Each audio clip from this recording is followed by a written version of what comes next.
The next presentation, I'd like to invite Sharon Whiteman from Lyme Disease Australia.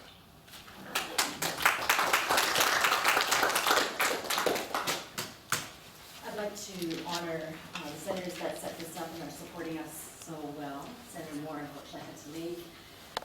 Senator Wang and Senator Manigan, very appreciative, and all the parliamentarians that are here today, and the Lyme patients that have traveled a long ways, some of you, and spent money to stay overnight, and who have been working very hard behind the scenes to assist us all at the Lyme Disease Association of Australia.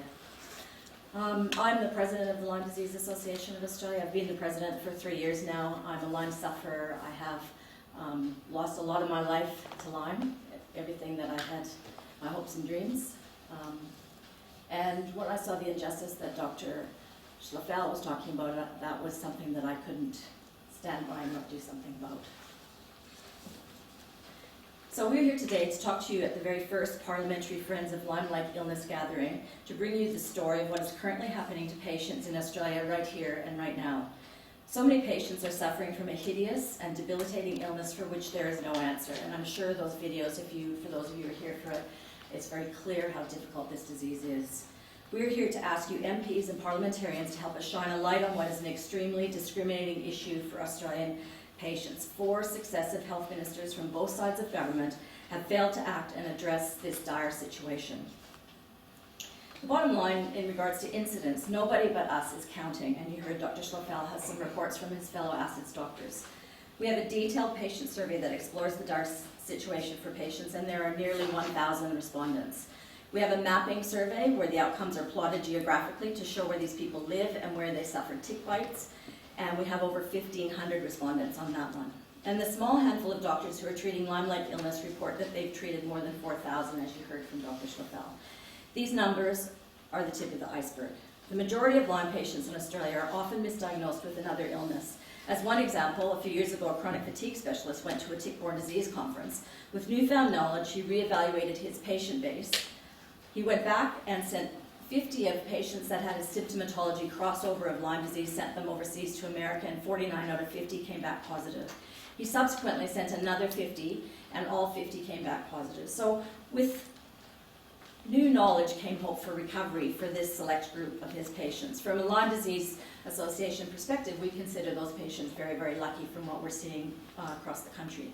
We need to extend this same thinking that this doctor did across multiple medical specialties, including neurology, pediatrics, rheumatology, and immunology, just to name a few. How many thousands of ill people should be reassessed to consider Lyme disease as part of their differential diagnosis and therefore have more hope for a higher quality of life? Sadly, we expect the true Australian incidence of Lyme-like illnesses to reflect the US statistics. This means Australia has approximately 22,000 new cases per year and up to 450,000 cases for the past 20 years due to stubborn and entrenched denial in our country. So what is Lyme disease? Lyme disease, or Lyme-like illness as we prefer to call it, to sidestep the controversy that Senator Madigan spoke about and Dr. Schlafel, is caused by a constellation of different organisms, bugs, and pathogens that make people sick. These pathogens are typically acquired through the bite of a tick, and their whole body can be affected depending on where those pathogens target. What occurs for many is a chronic and debilitating illness, often lifelong. Typically, these patients develop a headache or rash or other inexplicable symptoms, and they seek medical support. When they attend, doctors don't help them because they are not trained to ask for a tick bite history or even recognize the signs and symptoms of Lyme or any other tick-borne illnesses.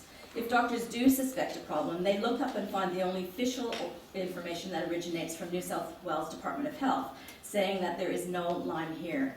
And they assert that Australians can only have Lyme disease if they have traveled overseas to endemic areas. Compounding this is that most doctors are unable to keep up with the emerging research in their own specialties. So they mostly aren't even aware where the new endemic areas are globally. Many times on the emails received by the Lyme Disease Association, patients report doctors saying that you can't get Lyme disease from that area, when in fact endemic areas are increasing almost by the day. If on the rare occasion a patient encounters an open-minded doctor, they may order a pathology test. If that test turns negative, as they invariably do, this reinforces that doctor's opinion that there's no Lyme in Australia.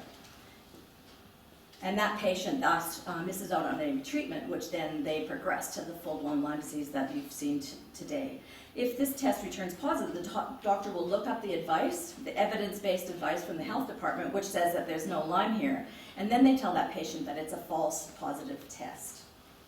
Without treatment, any opportunity that patient had to stop the dissemination of the disease through their body is gone.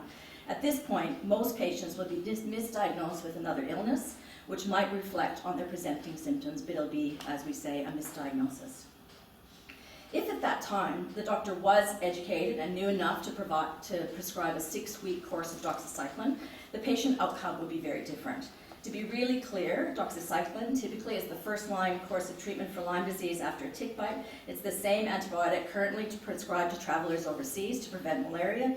For Australian Lyme patients, that $32 packet of doxycycline prescribed as close in time to the tick bite as possible, or onset of the symptoms, will generally prevent the dissemination of the disease throughout their body.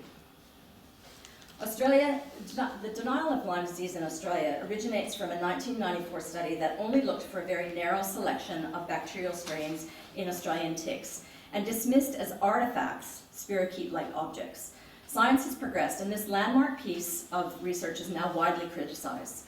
Because of this myopic single bug focus, asking for evidence of a very narrow selection of pathogens in order to validate Lyme as endemic, decades have gone by with more and more people becoming chronically ill. The reality is, global research is progressing rapidly. International expertise indicates that the single Lyme pathogen illness is rarely, if ever, seen. This year alone, yes, in 2016, so we're only in the 3rd month, 2 novel strains of Borrelia have been isolated. U.S. experts report that Lyme disease now, we can see, is not a single organism illness. In the past few years, the Australian government has done several things to try and support the Lyme disease community. However, it's been a largely bureaucratic process that has gone nowhere. It commenced with the Clinical Advisory Committee, which abandoned after 5 meetings with no tangible progress. The Advisory Committee provided advice to the Chief Medical Officer, who sought advice from the Communicable Diseases Network, who needed more advice from the Joint Criteria Assessment Group, who then provided even more advice. That advice resulted in more advice from the Chief Medical Officers in each of the state and territories, who provided even more advice to the clinicians. Those are the frontline doctors who rely on contemporary and evidence-based advice, and that advice currently clearly states that Lyme disease is not in Australia. At the core of all this advice, stating that Lyme disease is not in Australia, cites the fact that it cannot be found in an Australian tick, as you heard from Dr. Schlafel. Facts are that for the past 22 years, we've actually not looked for it. This defies both logic and scientific curiosity or scientific integrity. In addition, almost 2 years ago, the Chief Medical advised that current Australian NATA blood testing for Lyme disease was discordant. In other words, it wasn't working. This means that a negative test does not mean the patient does not have Lyme. Imagine how many thousands have gone undiagnosed and therefore untreated just in the past 2 years ago alone after the Clinical Advisory Committee. All of this advice, well, it's not changed a single thing for Lyme patients. Nothing has changed. In actual fact, it's increased the stigma surrounding the disease, and patients are having even more difficulty in reaching more challenges with doctors. Sorry, I'm just looking at Sharon. There is, however, one independent piece of research published and continuing at the Murdoch University in Western Australia. The government has contributed $296,000 of funding under an Australian Research Council linkage arrangement and has been matched by the private sector. This is a paltry amount given the gravity of the problem that Richard has outlined and that we see happening every day. In that research, they've isolated multiple pathogens and have indeed found Borrelia in an Australian tick. Their research is ongoing and they have new papers imminent. Research, though, takes time. That time that Australian patients don't have. Bites are reported from everywhere. These are actual reported bites in Australia, and that's a year ago, so we've had another 500 since we did a call out this week.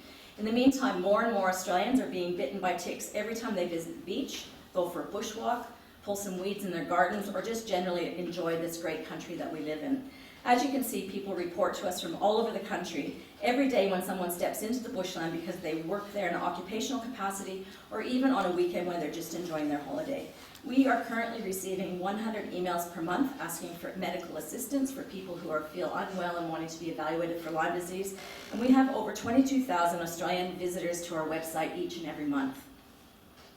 Even though a tick bite awareness and prevention campaign was promised almost 2 years ago, it has not eventuated. And into the system enters another 22,000 patients a year.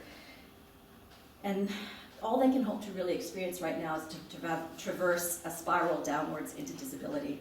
It's a preventable disease for which there is a lifelong disability without treatment. A lack of treatment, no recognition, and discrimination at every place. You know, the discrimination is so severe, it's actually hard to put it into words. This is a serious and life-threatening disease. I know these three people. That's Amanda Loren and Dr. Schlafel. I've advocated for 2 years for now. And I think, Hannah, and we've got Sophie's mom's coming soon. Sophie's grandmother is here. Sorry. Oh, apologies.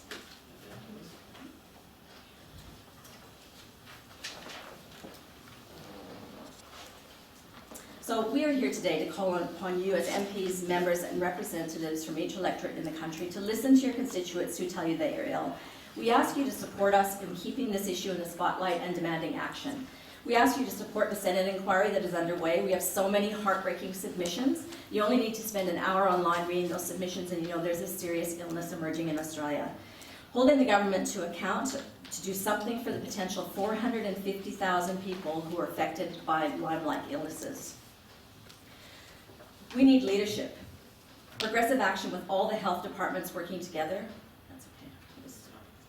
We need support for patients and their doctors.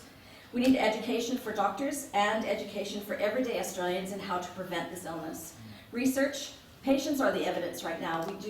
Patients do not have time. It needs to be a simultaneous approach.